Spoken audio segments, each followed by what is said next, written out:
नमस्कार दोस्तों, अथर्व एजुकेटर के YouTube प्लेटफॉर्म पर एक बार पुनः आपका स्वागत है। दोस्तों, RO के लिए हमारी हिंदी की कक्षाएं चल रही हैं, जिसमें से अभी हम आदित्य पब्लिकेशन की पुस्तक को सॉल्व कर रहे हैं। और आदित्य पब्लिकेशन की पुस्तक में भी अभी हम जिस टॉपिक पर चर्चा कर रहे हैं वो है अनेक शब्दों के लिए एक शब्द। जैसे कि आप जानते हैं 60 नंबर की हिंदी आती है, जिसमें से 10 नंबर के अनेक शब्दों के लिए एक शब्द आते हैं। ये ऐसा टॉपिक है दोस्तों जिसमें गलती की कोई गुंजाइश नहीं, 10 में से 10 मिलते हैं। दोस्तों ध्यान रखिएगा, आसान प्रश्न आते हैं लेकिन आपको पढ़ने पड़ेंगे। तो 100 प्रश्नों पर अभी तक हम चर्चा कर चुके हैं। प्रीवियस ईयर के क्वेश्चंस को भी हम सॉल्व कर रहे हैं। आज इस वीडियो में हम प्रश्न संख्या 101 से लेकर के 150 तक सॉल्व करेंगे।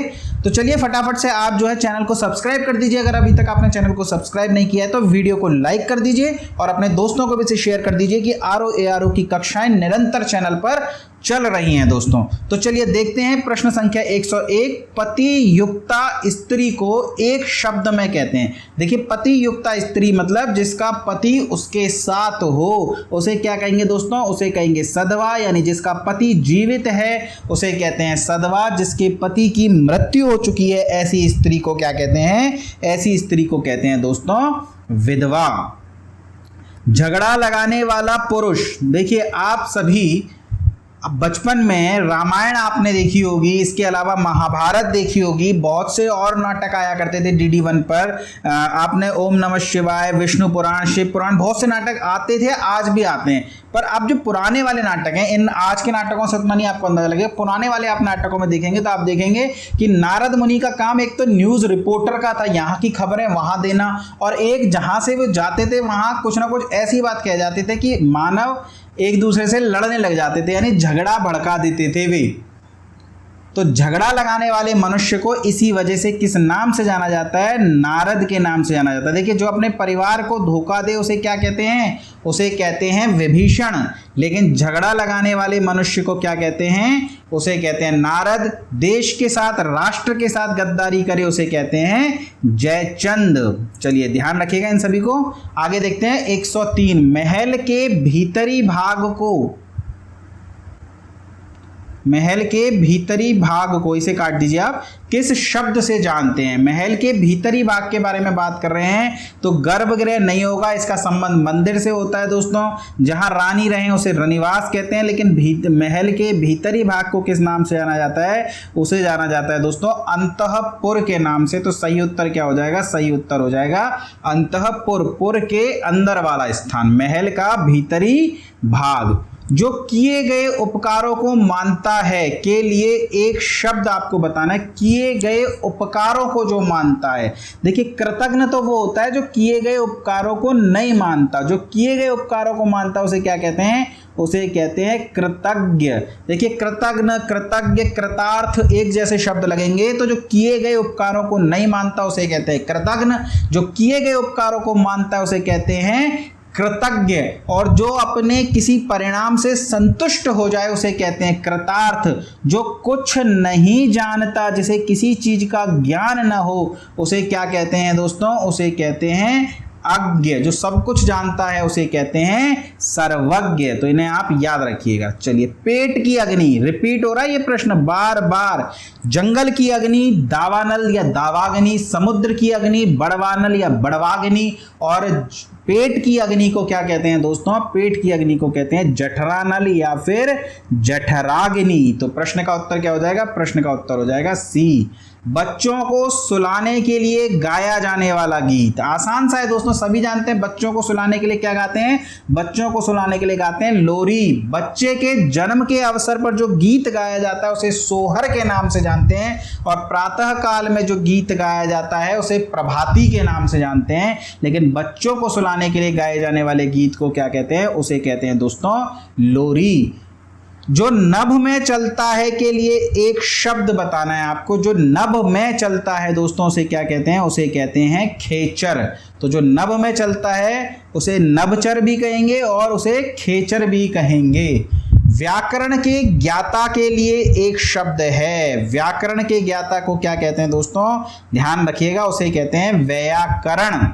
व्याकरण, व्याकरण के ज्ञाता को क्या कहते हैं? व्याकरण। चलिए, बढ़ा चढ़ाकर कहने के लिए एक शब्द है। बढ़ा चढ़ा करके जो बात कही जाती है उसे क्या कहते हैं, उसे कहते हैं अतिशयोक्ति। अलंकारों में भी एक अतिशयोक्ति अलंकार होता है कि नहीं होता? अतिशयोक्ति अलंकार आपने हिंदी में पढ़ा होगा। जैसे कि एक है कि सामने पड़ी नदियां अपार, घोड़ा उतरे कैसे पार, राणा ने सोचा इस पार, तब तक था चेतक उस पार। तो ये बड़ी बातें करी गई हैं, बढ़ा चढ़ाकर बात की गई है। तो इस अलंकार को अतिशयोक्ति अलंकार कहते हैं। अतिशयोक्ति का मतलब है बढ़ा चढ़ाकर करी गई बात।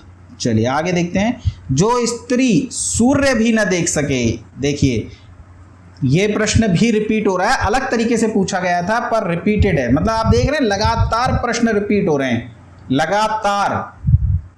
तो सारे रिपीटेड क्वेश्चंस में से ही आ जाएंगे, बाकी नए क्वेश्चंस भी हम कोई छोड़ने नहीं वाले यहाँ पे। अभी हमें आदित्य पब्लिकेशन करना है, घटना चक्र करनी है, हरदेव बहारी करनी है, पांडे साहब की पुस्तक करनी है और ल्यूसेंट करना है। 5 पुस्तकें, प्रश्न बच करके जाएगा कहाँ, रिपीट हो के यही दम घोट देगा अपना। एग्जाम में तो हम इसको बिल्कुल सही करके आएंगे। तो जो स्त्री सूर्य भी न देख सके उसे क्या कहते हैं दोस्तों, उसे कहते हैं असूर्य पश्या, या रनिवास के कठोर पहरे में रहने वाली स्त्री के लिए जो शब्द यूज होता है वो क्या है, वो भी है असूर्य पश्या।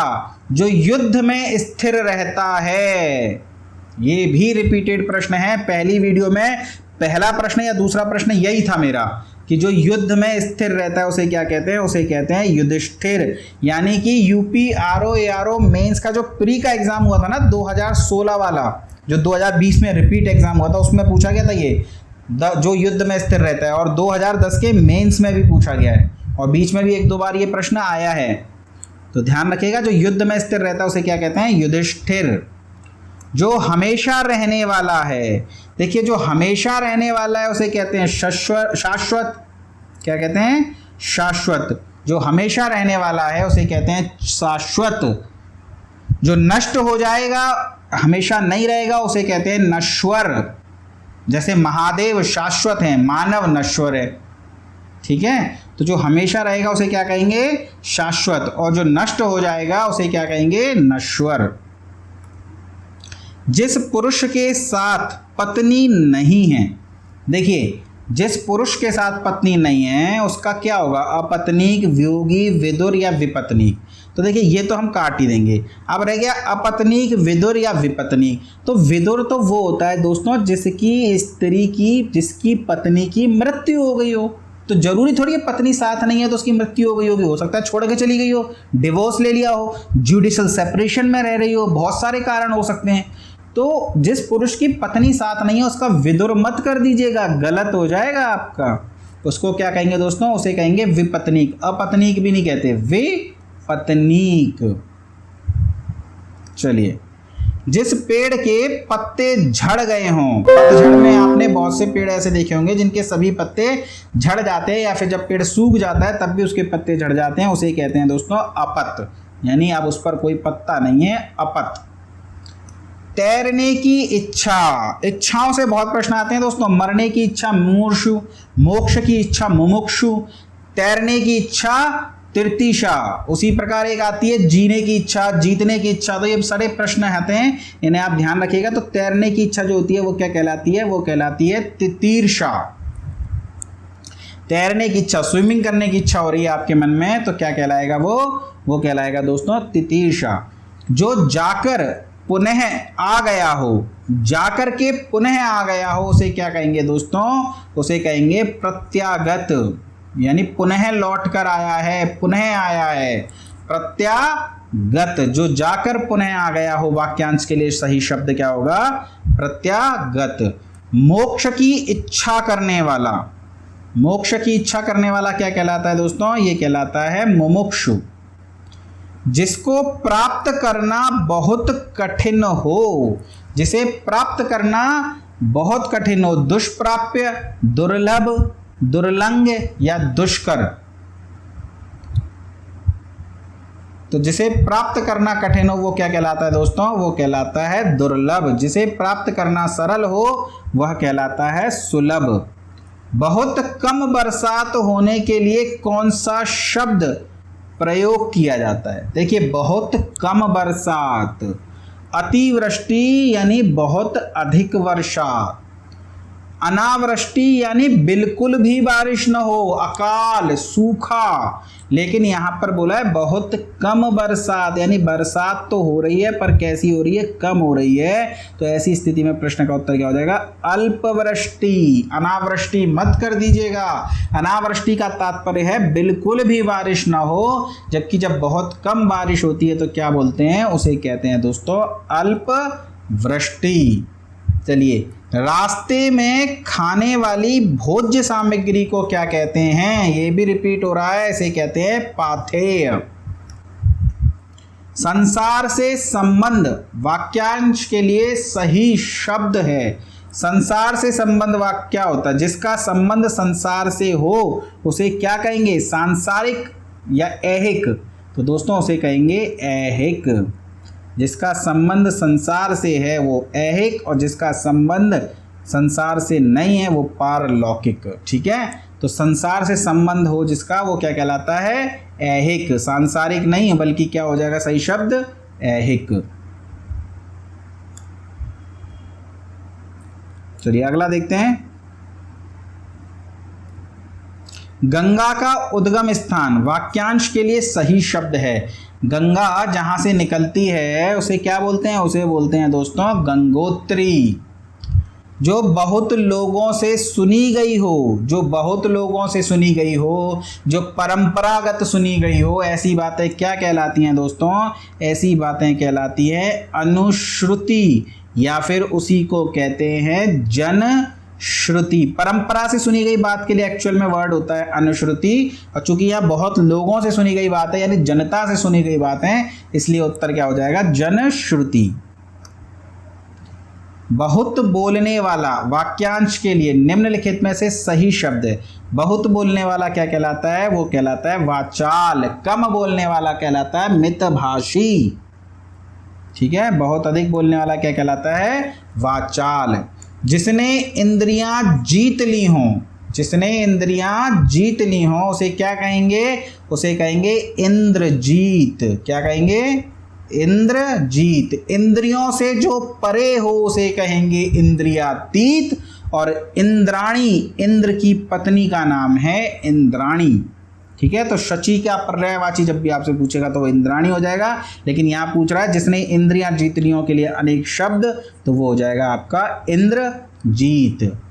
तो जो बिना सोचे समझे अनुगमन करे वाक्यांश के लिए सही शब्द है। जो बिना सोचे अनुगमन करे, आजकल दोस्तों यही हाल हो रखा है सोसाइटी का, फॉलो करने लग जाते हैं हम किसी को भी बिना सोचे समझे, बिना ये जाने कि वो काम उसके लिए हो सकता है अच्छा हो पर हमारे लिए वह बेकार हो। कंपटीशन की दुनिया में भी हम देखते हैं, अच्छा इसका सिलेक्शन हो गया, इसने ये किताब पढ़ी थी, इसने फला टीचर के नोट्स पढ़े थे, तो बिना सोचे समझे हम उसका अंधानुकरण करने लग जाते हैं। हो सकता है जिन पुस्तकों को हम पढ़ रहे हैं उसमें से हम आधा सिलेबस खत्म कर चुके हैं, पर फिर नई स्लिप बुक ले आते हैं, फिर वही पढ़ते हैं, तो एक ही टॉपिक को तो बार बार पढ़े जा रहे हैं, आगे का सिलेबस छूटता जा रहा है। तो ऐसी चीज़ें क्या कहलाती हैं दोस्तों, ऐसी चीज़ें कहलाती हैं अंधानुकरण। जो बिना सोचे समझे किसी का अनुकरण करना अंधानुकरण, और जो बिना सोचे समझे किसी का अनुगमन या अनुकरण करे उसे क्या कहते हैं, अंधानुगामी। अंधे होकर के अनुगमन करना। रोगी की चिकित्सा करने वाला क्या कहलाता है दोस्तों, उसे क्या कहेंगे, उसे कहेंगे चिकित्सक। जो पहले जन्मा हो वाक्यांश के अर्थ को स्पष्ट करने वाला शब्द है। तो जो पहले जन्मा हो यानी बड़ा होगा उसे कहेंगे अग्रज, और जो बाद में जन्मा हो यानी कि जो छोटा होगा उसे कहेंगे अनुज। तो इस प्रश्न का उत्तर क्या हो जाएगा, इस प्रश्न का उत्तर हो जाएगा अग्रज। निम्नलिखित में से सार्वजनिक शब्द के लिए कौन सा वाक्यांश उपयुक्त होगा। सार्वजनिक, जो सब देशों में रहने वाला हो, बिल्कुल नहीं। सर्वसाधारण से संबंधित, यही इस प्रश्न का उत्तर होगा। जो सार्वजनिक यानी सभी के लिए है, सर्वसाधारण के लिए है, उसे कहते हैं सार्वजनिक। समूह से संबंधित सामूहिक। दुर्लंघ्य शब्द के लिए निम्नलिखित में से कौन सा वाक्यांश उपयुक्त होगा। दुर्लंघ्य, दुर्लंघ्य जहाँ जाना कठिन हो, जहाँ जाना सरल हो, जहाँ जाना संभव हो, ऐसा नहीं है। दुर्लंघ्य जिसे लांघना दुर्लभ हो, मतलब मुश्किल हो, जिसे पार करना कठिन हो। आदि से अंत तक, देखिए आदि से अंत तक पहले भी ये प्रश्न नहीं आया था, शायद अनंत आया था। अनंत के समय मैंने आपको बताया था कि आदि से अंत तक का तात्पर्य क्या होता है। आदि से अंत तक का या तो होगा अभ्यंत या फिर होगा अधोपांत। अनंत का मतलब होता है जिसका कोई अंत न हो, और अनादि वो होता है जिसका कोई प्रारंभ न हो। इसीलिए कहते हैं ना, शिव आदि अनंत हैं, उनका कोई प्रारंभ नहीं है, कोई अंत नहीं है। जबकि आदि से अंत तक होता है अधोपांत। यानी अगर आपको सिलेक्शन चाहिए तो अधोपांत आपको अपना सिलेबस निपटाना पड़ेगा, आदि से अंत तक यानी अधोपांत। चलिए, निम्नलिखित में से किस वाक्यांश के लिए सही शब्द का प्रयोग हुआ है। जो सब कुछ जानता है अल्पज्ञ, बिल्कुल नहीं। जो सब कुछ जानता है उसे कहेंगे सर्वज्ञ। जो थोड़ा बहुत जानता है उसे कहेंगे अल्पज्ञ। जिसे कम ज्ञान है उसे कहेंगे अल्पज्ञ। शक्ति की उपासना करने वाला शाक्त कहलाता है, विष्णु की उपासना करने वाला वैष्णव कहलाता है, जबकि शिव की उपासना करने वाला शैव कहलाता है। तो प्रश्न का उत्तर क्या हो गया, बी। जो हमेशा रहे उसे क्या कहेंगे, उसे कहेंगे शाश्वत। जबकि क्षण भंगुर क्या होता है, जो थोड़े ही समय में नष्ट हो जाएगा। तो शक्ति की उपासना करने वाला शाक्त कहलाता है। निम्नलिखित में से अज्ञ शब्द के लिए उचित वाक्यांश का चयन कीजिए। देखिए, अज्ञ शब्द होगा जो कुछ नहीं जानता। जो बहुत कुछ जानता है उसके लिए होगा विज्ञ। जो सब कुछ जानता है उसके लिए होगा सर्वज्ञ। और जो कुछ नहीं जानता उसे या तो कहेंगे अज्ञ या फिर कहेंगे अनभिज्ञ। तो ध्यान रखिएगा, प्रश्न का उत्तर क्या हो जाएगा, प्रश्न का उत्तर हो जाएगा बी। किस वाक्यांश के लिए सही शब्द नहीं लिखा गया है। जो शब्दों में व्यक्त न किया जा सके उसे कहेंगे अनिर्वचनीय। बिल्कुल सही बात है दोस्तों। जो शब्दों में व्यक्त न किया जा सके, जिसका निर्वचन न किया जा सके, उसे क्या कहेंगे, अनिर्वचनीय। जिसके प्रति गहरा लगाव हो, जिसके प्रति गहरा लगाव हो उसे विरक्त नहीं कहेंगे दोस्तों, उसे कहेंगे आसक्त। तो यही जो है गलत है, यही हमारे प्रश्न का उत्तर हो जाएगा। जबकि जो क्षमा करने योग्य हो वह क्षम्य हो जाएगा, जिसे रोका ना जा सके उसे कहेंगे अनिरुद्ध। निम्नलिखित में से अनुगामी शब्द के लिए कौन सा वाक्यांश प्रयुक्त होगा। अनुगामी कौन होता है, अनुगामी होता है अनुगमन करने वाला। ठीक है, अनुगामी कौन होगा, अनुगमन करने वाला। चलिए, जो व्यक्ति विदेश में रहता हो, जो व्यक्ति विदेश में रहता हो उसके लिए क्या शब्द प्रयोग होगा, अनिवार्य, अशक्य, अप्रवासी या अंतेवासी। तो जो व्यक्ति विदेश में रहता है उसके लिए जो शब्द प्रयोग किया जाएगा वो कौन सा होगा दोस्तों, वो होगा अप्रवासी। ये रिपीट दोस्तों, एक प्रश्न जो है फिर आज कम पड़ गया, शायद मैंने 137 पे प्रश्न जो है रिपीट कर दिया है। चलिए, कल जो है मैं आपको 51 प्रश्न करा दूंगा। एक प्रश्न मैं आपका एक्स्ट्रा जो 137 पे रहा होगा वो मैं आपके लिए दोबारा लेकर के आ जाऊंगा। चलिए, वह पुरुष जिसकी पत्नी मर गई हो, चर्चा हमने कर ली। वह पुरुष जिसकी पत्नी मर गई हो उसे कहेंगे विदुर। जिसकी पत्नी जीवित हो ऐसी स्त्री कहलाती, जिसकी पत्नी मर गई हो उसे कहेंगे विदुर। जिसका पति जीवित हो उसे कहेंगे सदवा। जिसका पति मर गया हो उसे कहेंगे विधवा। और जिसकी पत्नी उसके साथ न हो उसे कहेंगे विपत्नी। ये चार अलग अलग शब्द आते हैं। विदुर वह पुरुष जिसकी पत्नी मर गई हो, विधवा वह स्त्री जिसका पति मर गया हो, सदवा वह स्त्री जिसका पुरुष जीवित हो या जिसका पति जीवित हो, और एक है विपत्नी यानी वह पुरुष जिसकी पत्नी उसके साथ न हो। इन चारों शब्दों को आप याद रखेंगे। मितभाषी, मितभाषी क्या होता है दोस्तों, जो कम बोलता है उसे कहेंगे मितभाषी। और जो मीठा बोलता है उसे क्या कहेंगे, उसे कहेंगे दोस्तों मृदुभाषी। चलिए, प्रश्न संख्या 40। थोड़ा दोस्तों चैनल को सब्सक्राइब कर दीजिए प्लीज़। लगातार अच्छे प्रश्न आपके लिए लेके आ रहा हूँ जो एग्जाम में आपके लिए बहुत फायदेमंद साबित होंगे। अगर आप मेरे पर भरोसा करते हैं, मेरे साथ जुड़े रहते हैं, तो हिंदी में तो 60 में से 60 मैं दिलाऊंगा, ये मैं आपसे वादा करता हूँ।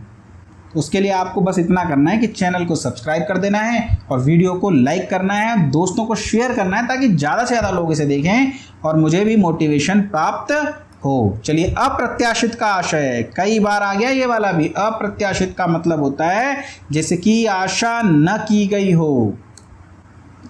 पहाड़ के ऊपर की समतल भूमि, देखिए पहाड़ के ऊपर की समतल भूमि अदित्यका कहलाती है, पहाड़ के नीचे की भूमि उपत्यका कहलाती है, यह ध्यान रखिएगा। तो पहाड़ के ऊपर की समतल भूमि क्या कहलाती है? तो यह कहलाती है अधित्यका।